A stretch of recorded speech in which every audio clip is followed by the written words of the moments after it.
বা কি বলে? রাসূলুল্লাহ সাল্লাল্লাহু আলাইহি ওয়াসাল্লাম বলেছেন, বিড়াল নাপাক নয়, এটা তোমাদের আশেপাশে ঘন ঘন বিচরণকারী প্রাণী। আবু দাউদ ৭৫, তিরমিজি ৯২। আল্লাহর রাসূলের প্রিয় সাহাবী আব্দুর রহমান রাদিয়াল্লাহু তাআলা আনহু তিনি জামার ভেতরে পোষা বিড়াল নিয়ে ঘোরাফেরা করতেন। একদিন তিনি জামার আস্তিনের নিচে একটি বিড়াল ছানা নিয়ে রাসূলুল্লাহ সাল্লাল্লাহু আলাইহি ওয়াসাল্লামের দরবারে তিনি উপস্থিত হন। সেই সময় বিড়ালটি হঠাৎ করেই সবার সামনে বেরিয়ে পড়ল। এই অবস্থা দেখে রাসূলুল্লাহ সাল্লাল্লাহু আলাইহি ওয়াসাল্লাম তাকে রসিকতা করে ইয়া আবু হুরায়রা, অর্থাৎ হে বিড়ালের পিতা, এই বলে সম্বোধন করলেন। এরপর থেকেই তিনি মূল নামের চেয়ে আবু হুরায়রা নামে বেশি খ্যাতি লাভ করলেন।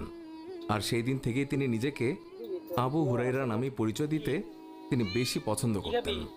আল্লাহর রাসূল সাল্লাল্লাহু আলাইহি ওয়াসাল্লাম তিনি যখন ওযু করতেন তখন নিজের ওযুর পাত্র থেকে বিড়ালকে